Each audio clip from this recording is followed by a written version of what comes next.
from the shores of beautiful Lake Coeur d'Alene in the heart of North Idaho. Local, regional, national, and international guests discuss their topics on our forum, the North Idaho College Public Forum, with your host and moderator, political scientist, Tony Stewart.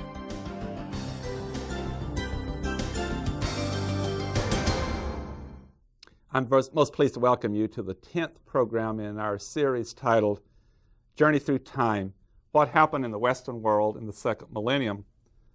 On today's program, we have three famous people from history that accomplished much in their lifetime and affected this millennium in which we live and which is coming to a conclusion.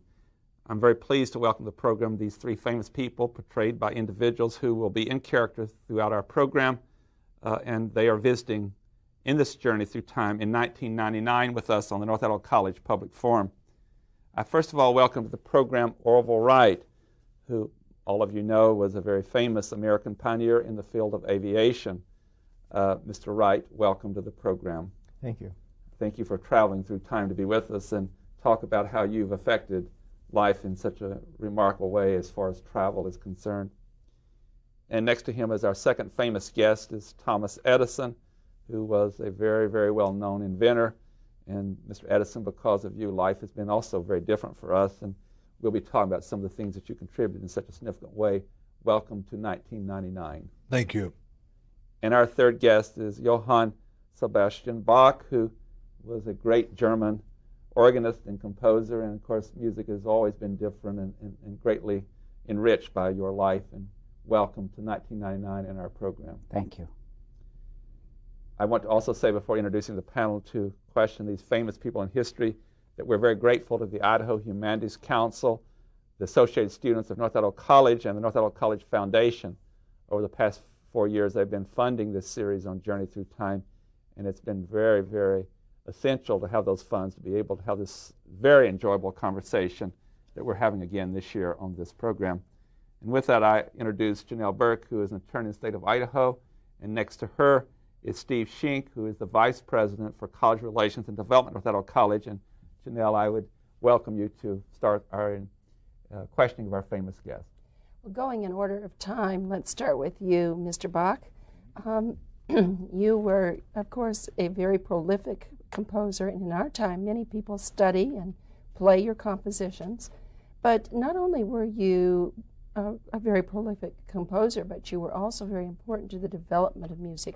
What were some of your major contributions? I would say that the development of the well-tempered scale, which I believe precedes the idea of equal temperament in your century, was probably one of my proudest achievements. The idea that the half steps of a keyboard would be evenly spaced so that you could play in all keys equally without retuning the instrument was a major achievement. And indeed, I wrote 2 sets of music where the pieces called Preludes and Fugues were arranged in every major and minor key in celebration of that. Not once, but twice. Let's go on to you, Mr. Edison. Of course, we could talk with you folks for the entire time period and not cover all of your accomplishments. But in our time, your the kinds of inventions that you were responsible for have made our lives much easier. What are you most proud of? What work are you most, do you feel was your greatest contribution? Well, I had so many inventions that I was so very proud of, and that I was very, very happy working at. Would be hard to single out one, but I would have to say the development of the incandescent light bulb certainly brought us out of a very, very dark period of time, and it enabled us now to work much better in all phases of our life, and the creation of lighting large cities and urban neighborhoods, and bringing eventually light to rural areas by the development of bigger generators and dynamos that was an accomplishment that I think that I would rank as being my very best work. Orville, you and your brother would probably be astounded to find that in our time, thousands, literally hundreds of thousands and millions of people are transported by air all over the country and all over the world.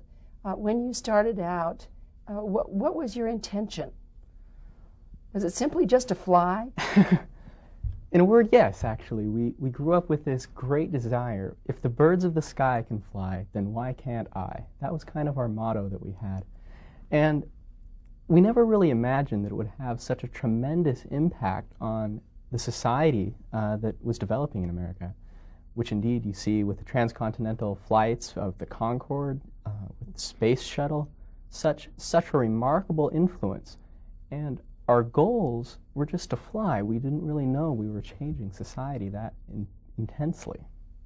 Did you think that it was a different idea than anyone else had had?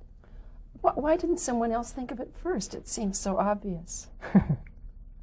Well, there was actually a race. Alexander Graham Bell also was developing a plane at the same time, as were several other people around the globe. And it just so happened my brother and I worked out the kinks and were able to get it flying first. Steve Sheen. Mr. Bach, let me take people like myself who are watching the show and are not very good scholars of music back a little bit further than Janelle did with her questions. Can you tell me a little bit about how you gained your skill? Were you a child prodigy? Were you formally trained or self-taught? I came from a very musical family. My father and my grandfather and his father before him were all musicians. And even though my father died when I was a young boy, I was further taught by my brother. And at the age of 18, I became self-employed. So it was a matter of needing to make a living from the skill that I had learned from my family. And therefore, I just went forward, do that the best I could to the greater glory of God. How did you make most of your money as a musician? From the sale of your compositions or the performances or from teaching music? What was the source of your income? The main source of my income was either through working for the court or for a church as an organist and therefore the choir master. But I also was expected to write all the music for the church. So my composition was not so much published, but it was performed. And the court sponsored you? Was it? The court employed me to write music for what they needed, which would often be for delightful occasions, or perhaps they would have a chapel and I would write music for their chapel. Often I wasn't employed by the court at all, but by a city-state that ran a church. Thank you. Mr. Edison, I think I know a little bit more about your educational background than I did about Mr. Bach's. As I recall, you struggled a little bit early on in the educational system. Is that correct?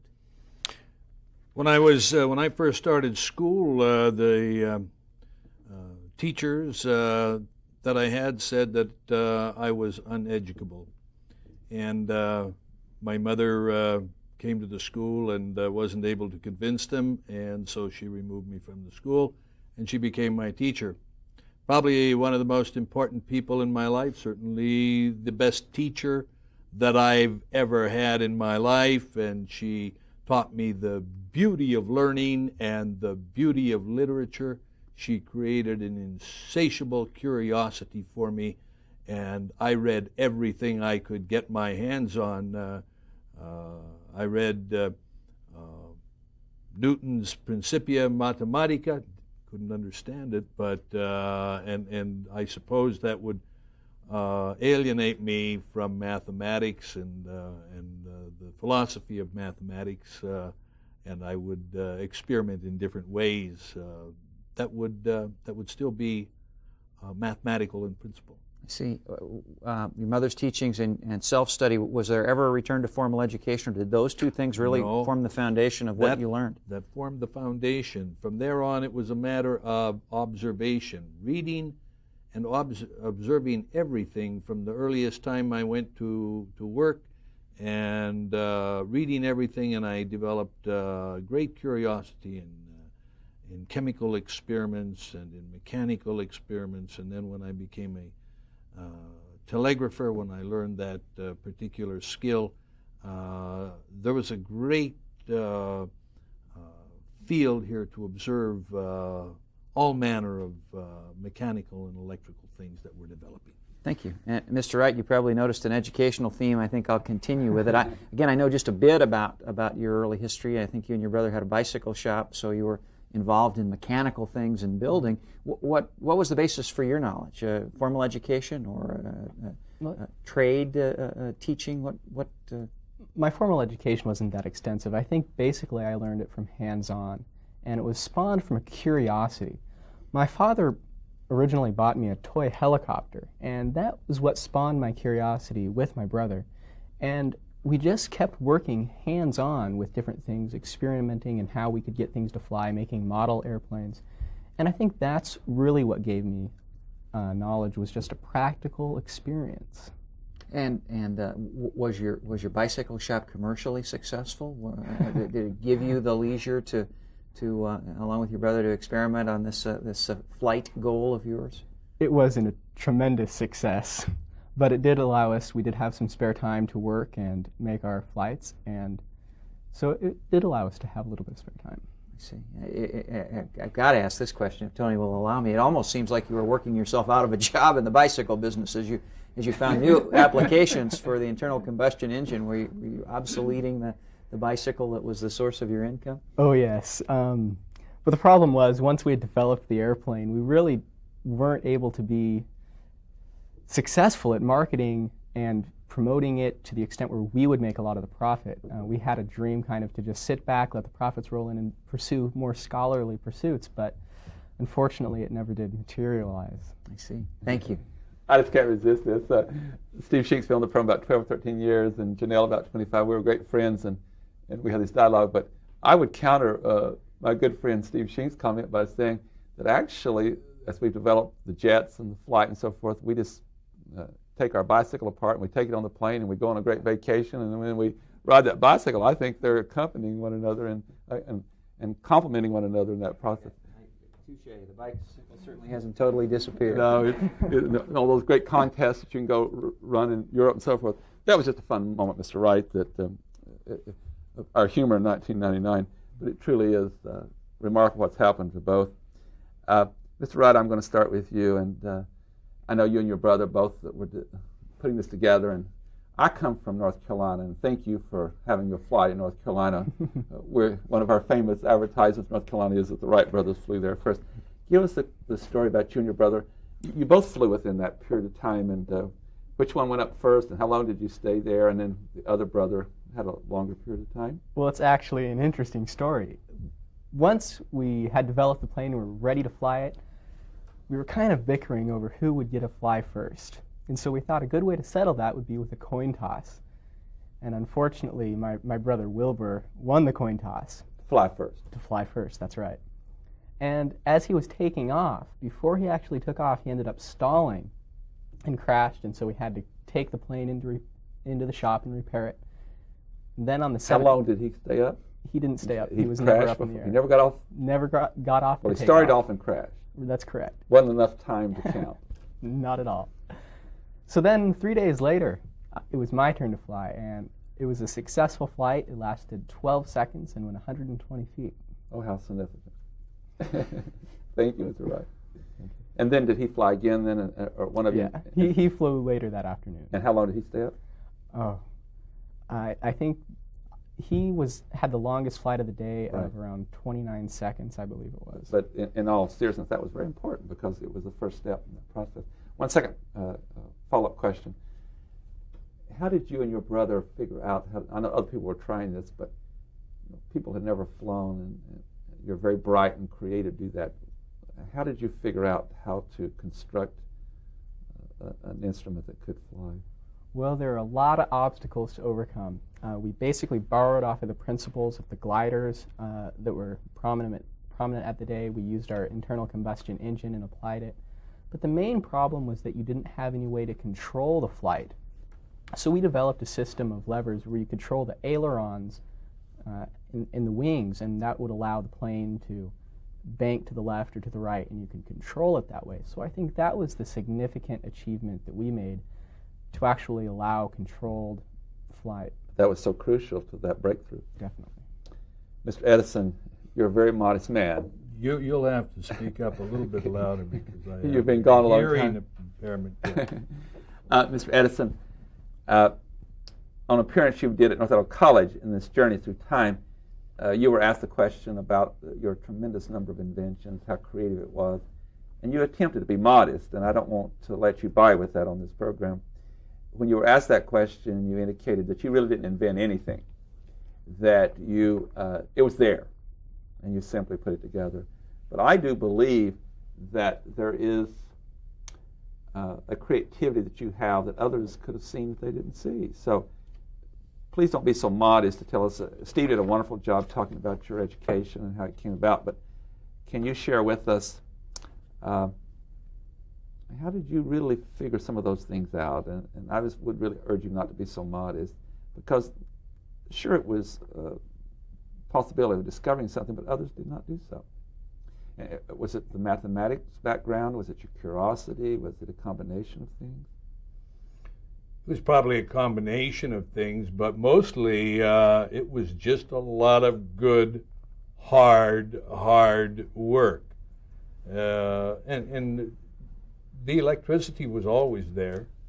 It was just a matter of using it to create things like the electric light and the phonograph, the dictaphone, motion picture camera. But it took an awfully lot of hard work. It didn't come about immediately.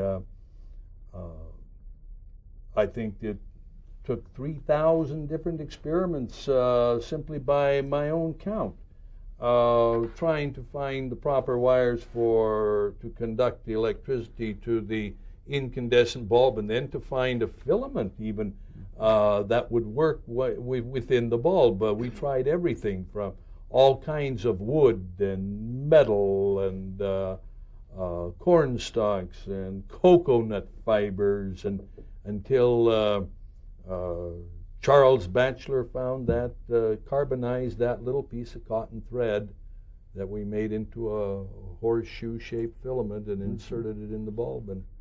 And lo and behold, the winter of our discontent was made glorious summer. But it took weeks and weeks and months, years of hard work.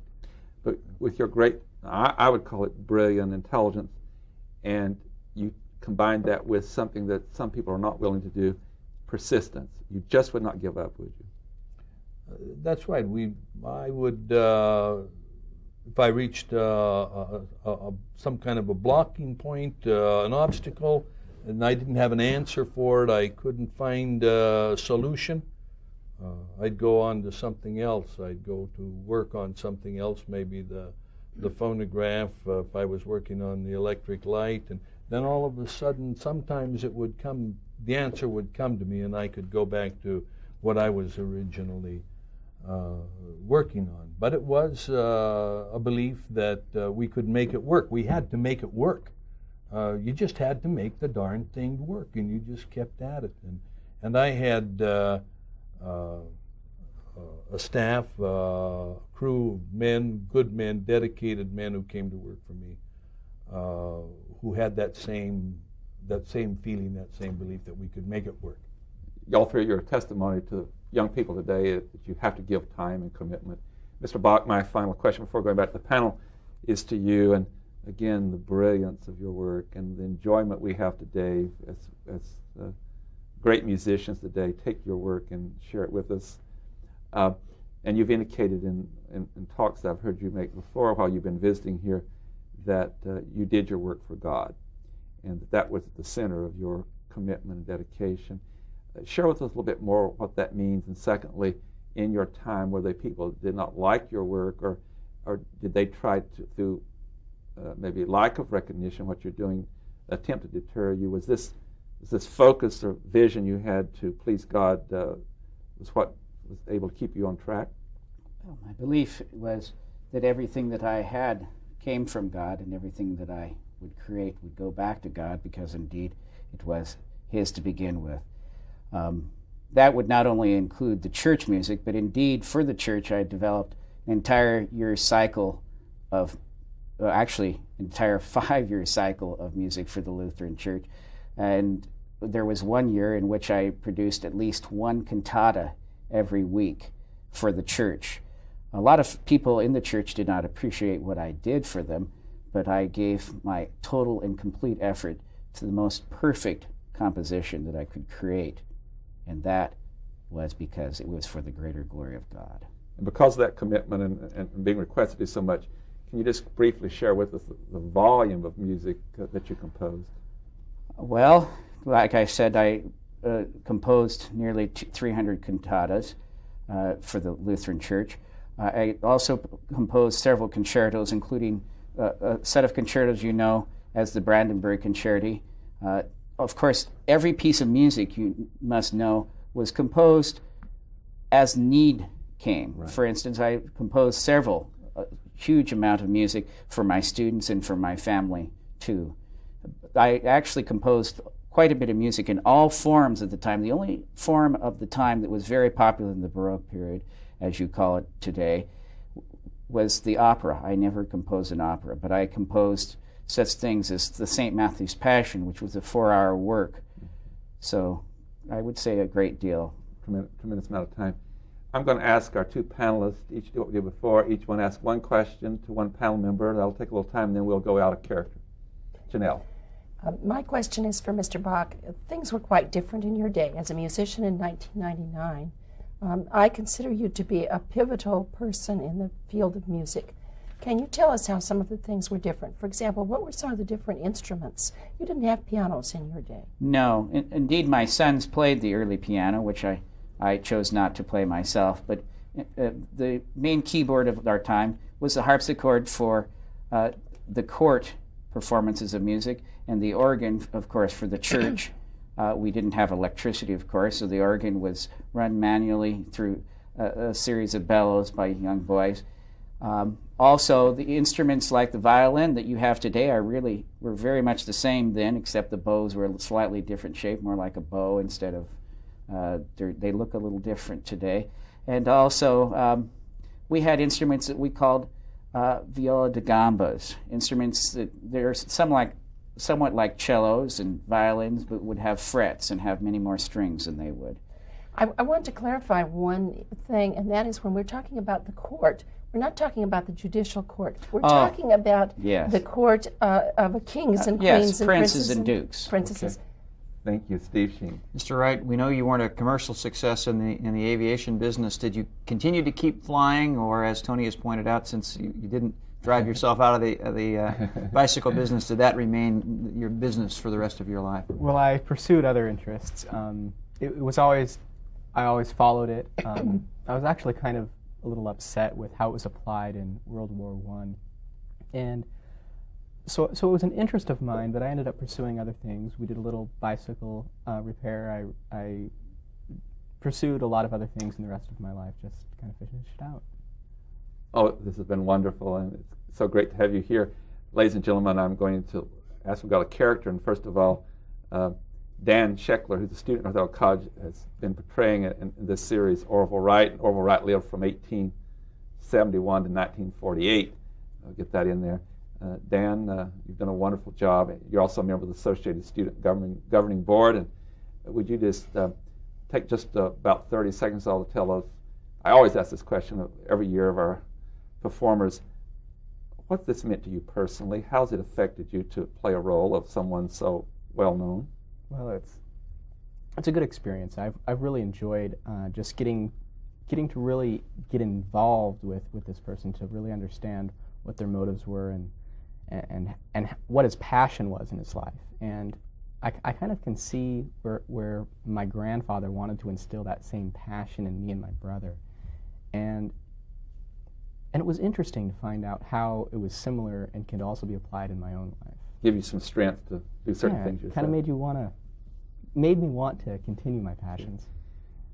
The very famous Thomas Edison, too, who lived from 1847 to 1931 has been portrayed by Ken Palo, who's our friend from Spokane, Washington. And Ken is a retired educator in Spokane and also is presently the chair of the Democratic Party in Spokane.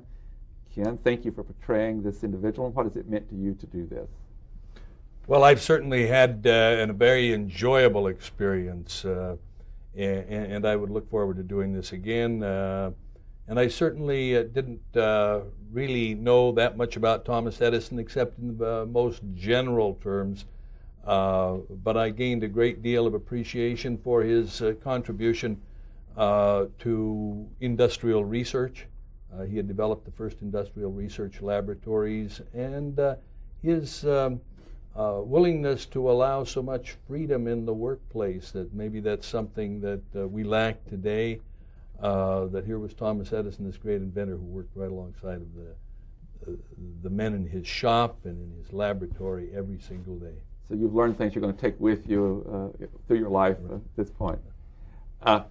Then our third individual, Mr. Bach, who lived from 1685 to 1750, and again, like the others, was remarkable in his field, has been portrayed by Gerard Mathis, who we're proud to say is a member of the faculty at North Idaho College in the music department. And Gerard, you're yourself a very, very gifted both instructor and performer.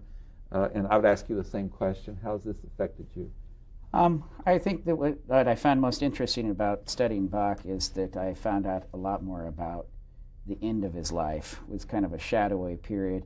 And the idea that Bach is often thought of as a composer that after he died, his music died with him, and then in the 19th century people rediscovered him.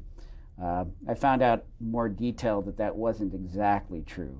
And to find out how he died and how his music was carried on by others, even though it was a little less popular, was interesting for me. On that note, we bring the program to conclusion. On behalf of our panel and our staff, we want to thank you three famous people in history for visiting us in 1999. Ladies and gentlemen, we have finished the 10th program in our series, Journey Through Time. We have a couple more to bring you before this series ends. And I just have this belief that you're enjoying this series as much as we're enjoying bringing it to you. What a contribution these people are making by portraying these people and studying them for many hours, many months actually. And so it gives us a feeling that we've actually gone back in time and been able to touch some of the thinking of these famous people in history. And we're immensely enjoying it. Please be with us again next week. Until then, please have a good week. I am Tony Stewart.